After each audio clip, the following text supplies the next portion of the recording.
Welcome back to another episode of Dogs on the Couch, baby. Where everybody's allowed to have an opinion. It does not matter if you played the game, you watched it, so you're allowed to have an opinion. All your drunk uncles, your aunties, your dads telling you their high school stories. This is where you're allowed to have an opinion. Okay? Back at it, man. Been hearing a lot about some of the things, some of the topics I've been touching on here lately. Um, Mainly the Cleveland Browns, their team slash organization as a whole. I kind of went through some of this on the last episode that I did. However, man, over the course of 2 days, I've just been hearing so much. Got to go back and rehash and revisit this whole Jameis Winston phenomenon. Okay. The reason I felt the need to revisit is the amount, and don't get me wrong, like for Jameis, I love it. For him, just for him as a person, as a football player, I absolutely love it. For him, I love it. Okay. Um, but I operate in realism, not necessarily feelings or being a homer. That's like a term we use. You're a homer, which means that you love your hometown team or whatever your team is. You just love them so much that you make up excuses um, for things that you shouldn't, and or you hype things up to be more than what they actually are because of your undying love for your team. Now, I'm not against homerism. The only thing I'm against is denying when you're being a homer. Like, if I'm being a homer, like for example, I'm a big Kyrie Irving fan. So there are going to be times where Kyrie is doing something that it's not really a good explanation for it, but because I'm a Kyrie fan, I'm going to try to find one. But I can admit that. I'm not going to find a BS excuse and then try to make it seem like it's a legit one. No, I'm just going to let you know I just love Kyrie. Sorry.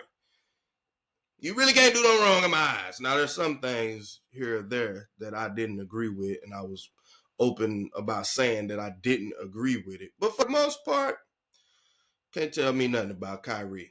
Absolutely nothing. I'll argue you till I don't have a breath in me about Kyrie and his greatness on the basketball court. Okay. So I've done my preface. Now let's get into it. All I keep hearing is the extreme praise of how savvy and how great Jameis Winston is, and he's making these throws that Deshaun Watson can't make, and because of him, the offense is running so much smoother just because of him, and we really aren't running a different offense. We're really running the same Stefanski offense, and it's just that Jameis Winston can see people that Deshaun Watson couldn't. Are there some instances of that? I would 100% agree. That's going to happen with any quarterback, though, because they're different quarterbacks. So they're going to see things differently. I mean, it just is what it is. So are there some reads where Jameis may have made a different / better read than what Deshaun Watson did or would have done? Yes, surely. But there are also situations where Jameis may have done something and Deshaun Watson would have made a better decision in that aspect, in that same situation. But see, the homers can't admit that. It's just Deshaun Watson is a garbage can and he'll never play another NFL down. If it doesn't work with the Browns, no other team will ever give him a chance. And all of the people who say that, I challenge you to put your money where your mouth is. I bet you $100 that if it doesn't work out with the Browns, Deshaun Watson will definitely get another chance in the NFL. I'd bet my house on it. Yeah, I bet my house on it. I sure would. Yeah. Mm-hmm. Yeah. I'm sorry. Cleveland's the only place that is so definitive. And I mean, there's a few talking heads that have made that bold but stupid statement. Because my thing is this. Nathan Peterman threw 5 interceptions in one half of football before. Look it up. He got another chance in the NFL. You know what I'm saying? Deshaun Watson isn't Colin Kaepernick. Like, he didn't do the Colin Kaepernick. So, essentially, he hasn't been blackballed. You know what I mean? And not only that, he was looked at as a better talent overall than Colin Kaepernick. So, he'll definitely get another shot. I mean, look at Russell Wilson. When Russell Wilson was with the Denver Broncos, all we heard was how Russell Wilson has lost it. He's lost it. He's not the guy that he used to be. It's terrible. He's terrible. He's horrible. He's horrendous. So bad that the Pittsburgh Steelers picked him up for 2 hot dogs and a soda. Like, and then next thing you know, he gets a chance to start with the Pittsburgh Steelers. And he looks phenomenal. He looks like Russell Wilson, like the Russell Wilson that we know. That's what he looks like. But people had already written his football death certificate. And lo and behold, the guy looks good again.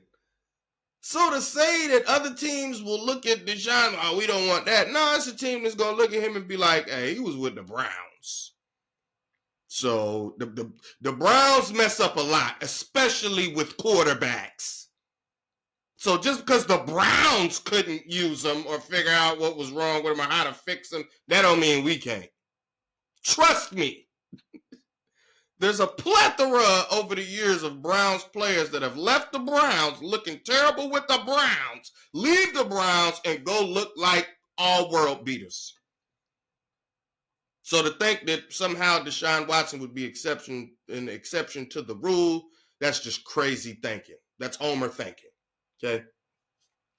So as we dig a little deeper into it, I don't want to make it seem like I'm downplaying anything that Jameis did. Because he did, we love to find stats nowadays, quote unquote irrelevant stats. He has the highest passing yard for the debut for a Browns quarterback. Great, beautiful. My thing is, why are we overhyping it? We have literally taken one game and decided that Jameis Winston is the savior of the Browns. I'm talking about they already making videos of playoff chances and playoff, we literally went from, in 2 weeks, we went from, well, not me, but the talking heads, went from start looking at the draft, Shedeur Sanders, Quinn Ewers, Cam Ward, and see who you want to draft.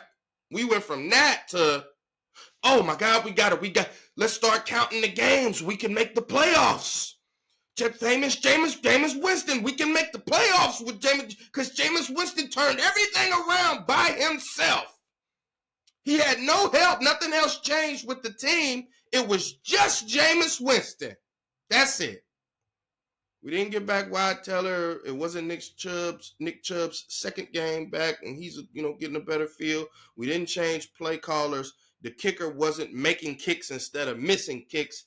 It was just only Jameis Winston. The homerism is absolutely ridiculous at this point, in my opinion. We need to be able to learn how to separate the two. We cannot just continue to overlook real things for homerism. Okay, just to be a homer, if you will. For me, one of the biggest, like, what are we talking about here moments that I've heard so far. uh it was on the Ultimate Cleveland Sportscast or something along those lines. They had Leroy Horde on, because anytime you want to try to validate a point of view, you get a gosh, and I hate to refer to them like that because clearly they made it to the NFL and I didn't. But you get like these mid-tier to low-tier guys like Dan Orlovsky, and he knows so much about football. It's like, with all due respect, as much as you know about football, it didn't make you a better quarterback, Dan Orlovsky. Leroy Horde, you were okay as a running back, but you wasn't like Nick Chubb or nobody. Like, you was just okay. Like, and don't get me wrong, there's nothing wrong with that. Like, being an okay NFL player, there's only so many people to make to the NFL to begin with, any professional sport. So I'm not saying that in a shade fashion. But when they bring Leroy Horde on and he's giving all this praise to Jameis Winston, and we looking forward to the potentially trying to find a way to make the playoffs, et cetera, and all this, and and he's seeing stuff that Watson can't see and all this other stuff. And he finally got to one of the points that I bring up about Jameis all the time, which is a major point, an important point, because it's been synonymous with him his entire career. The interceptions. You know what Leroy Horde said? Well, when I looked at that game, if we can get that out of them, I'll take the interceptions. Bring them on. What? Like, what? To me, the better way to like word that would be like, I just hope he keeps the interceptions down.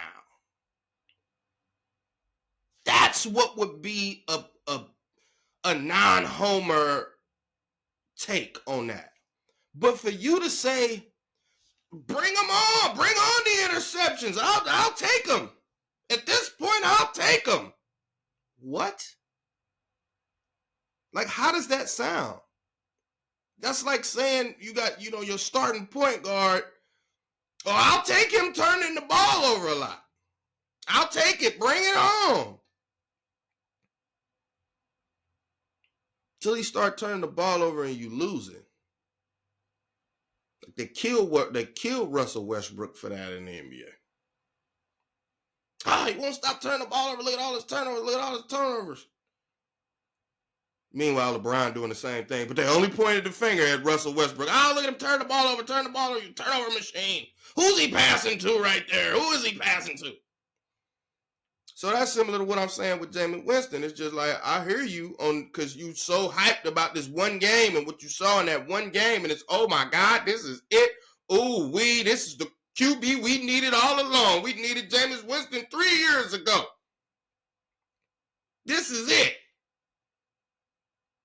Only thing I'm saying is they're only looking at it through one lens. They're looking at it through the lens of week in and week out for the remainder of the season. The games will go exactly how they went with the Baltimore Ravens. And when I watched that game in its entirety, one of the things that I come to, a conclusion to after, watching the game in its entirety, you can't depend on games going like that for the remainder of the season.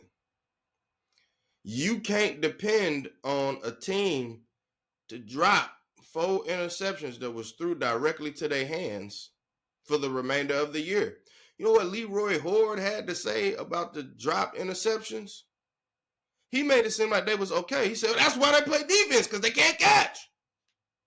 I agree with that to a certain extent, though. Like, to say that they can't catch, you tripping. I would say they can't catch as well as the wide receivers do. That's why the wide receivers play wide receiver and the defensive backs play defensive back. They can't catch as well as a wide receiver does. That's why they play defense. But to say that they can't catch, that's insulting professional football players. And Leroy Horde, if we just being honest, some of them defensive backs that's on that Baltimore Ravens defense, on that Baltimore Ravens team, they're better NFL players than you were. That's just keeping it real. Whether you think they can catch or not, they're better NFL players than you were. Yeah. So to say, like, basically he was making it seem like that's what you can count on that week in and week out. You can count on drop interceptions because that's why they play defense, because they can't catch the ball. So it don't make a difference what defense you going up against. That's why they play defense, because they can't catch. Well, what happens when the defense does start catching those interceptions and then you start losing games because of it? Are you okay with it then? Are we bring on the interceptions? Are we doing that then? For example, let's take the Baltimore Ravens game. Jameis threw a pick to end the game.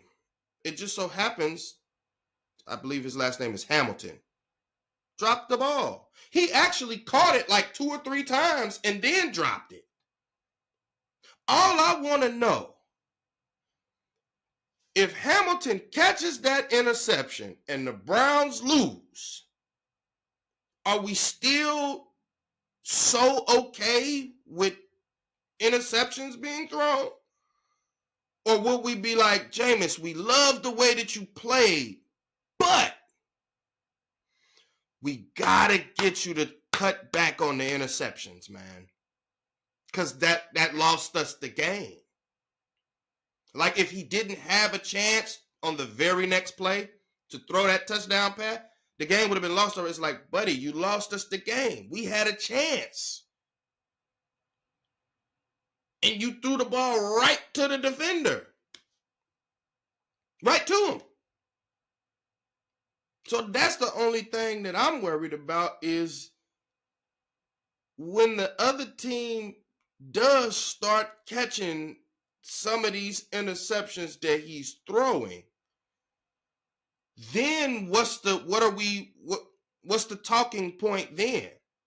Because the way that you've praised Jameis and also excused his ability to throw a calculus of interceptions, well, when he does start throwing the interceptions, and if it does lead to you losing, you can't talk about him, right? Because you said, bring on the interceptions. We're okay with it.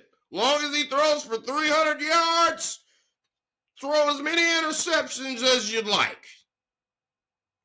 Because we just want a QB to throw for 300 yards. That's what's wrong with Cleveland Homer fans. They love mediocrity. Soon as they see something mediocre, they so used to stuff that's so bad. As soon as they see mediocre, they latch on to it like it's the last breathing item. We can't let go of this mediocrity. That's why you can never get better, because you're scared to let go of the mediocrity. You're scared to say, I mean, this is cool, but it's not good enough. Because that was supposed to be what you was doing when you went and got Deshaun Watson. My thing is, even if Deshaun didn't work, instead of saying, okay, we'll just settle for Jameis Winston and his interceptions, You should still, my thing is, instead of that, you should still be looking for that next level instead of just accepting the mediocrity because it looks better than trash. Mediocrity does not win a Super Bowl. And the Cleveland Browns fan base would lead you to believe that what they want is a Super Bowl. You can't, I mean, you've had a winning season. You've had one of those. You've had a winning season. A couple of them. You've made it to the playoffs. You've won a playoff game. To me, the only thing left after that is deep playoff run a la Super Bowl. Mediocrity isn't winning you a Super Bowl, man. If Jameis Winston was a Super Bowl quarterback, do you think he'd be a journeyman? Do you think he's been on as many teams as he's been on? I don't think so. And that's no knock on Jameis. I say the same thing about Jameis all the time. He can throw the ball. That's for sure. He can throw it. He's going to get you some touchdowns. They're just going to come with interceptions. That's why the guy done bounced around so much. It ain't because he can't throw. It ain't because he can't read a defense. That ain't it. He just struggles turning the ball over. And if we just being honest, there's only one quarterback that I would think of where I would be like, you know what? Bring on the interceptions. I'll take it. And that's Brett Favre. That's it. If it ain't Brett Favre, if you this gunslinging interception thrower, I don't want you, buddy. Because the only one I seen actually win a Super Bowl being like that is Brett Favre.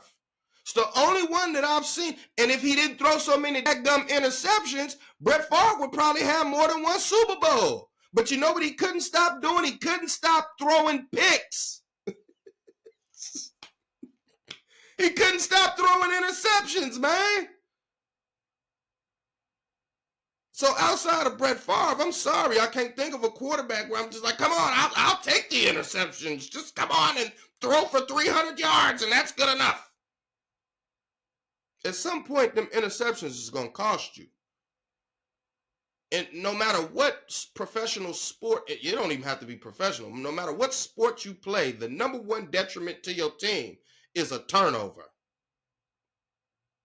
In baseball, errors. That's the stuff you don't want to do.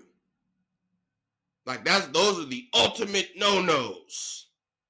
Like you don't want to do this. If you're a quarterback, you don't want to throw the interception. If it's basketball and you a ball handler, you don't want to turn the ball over. It is what it is. Like that's what you don't want to do. Here, it's almost like we're praising a guy for doing it as long as you throw for 300 yards. We'll praise you. Just throw for 300. We don't care how many interceptions you had. Just throw for 300. I just can't wait to see what happens when the interceptions that's being thrown is being caught by the defense for the other team. Will there still be this, who cares? Jameis just looks so great. We don't care about the interceptions. Will that still be the tone that rings throughout? Will we be so easy? Because when it was Deshaun Watson, we nitpicked everything. I mean everything. Even the times that he did make a good play, we was nitpicking that too. Oh, see, Jameis did this and Deshaun couldn't. When if I go back, you could find footage where Deshaun did do it. The receiver just dropped the ball.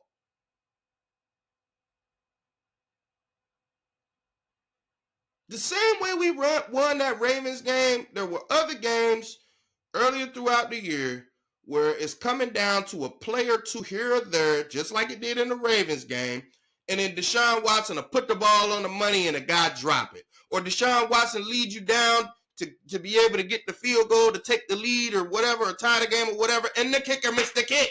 That's not his fault. Like, I don't understand. It's not his fault. So the only thing that the homers better be hoping for is that everything stays pieced together the way that it is now and that it does not waver. You're going to have to keep hoping that when Jameis throws these interceptions, that the other team drops them. You're gonna have to hope that they don't come in critical points of the game, like in the Baltimore Ravens game, towards the end of the game when you're going down trying to win, and the next thing you know, you throw an interception, game over with. You gotta hope that that kind of stuff doesn't happen. You have to hope that the offensive line continues to hold up the way that it held up in that one particular game. Wyatt Teller came back. It was a great help, as well as Nick Chubb getting more acclimated, back to just playing football, not being, scared. I don't want to say scared, but timid or nervous or, just worrying about being hit and, could I possibly get back injured again? Just getting more acclimated back to just playing football.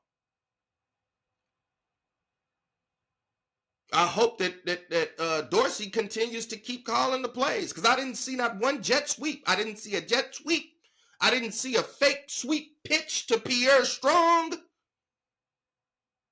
I didn't see a third or fourth and short package for the backup quarterback. I didn't see any of those things. So hopefully those things continue. And the more they continue, yes, the higher the chance of us winning will be. And I'm with that. So, go Jameis. I go Jameis. I want you to do good. I want to see you do good. The only thing I'm just worried about is like what happens what happens when you have a bad game. What happens then? When you had that bad game, nobody need to be talking about you. When you throw an interception, I don't want to hear no Cleveland reporters or nothing. I don't want to hear them saying nothing about you throwing interceptions. I don't want to hear it. Because y'all said it was okay. You said bring it on. So we'll see how things pan out going forward. Dogs on the couch signing off.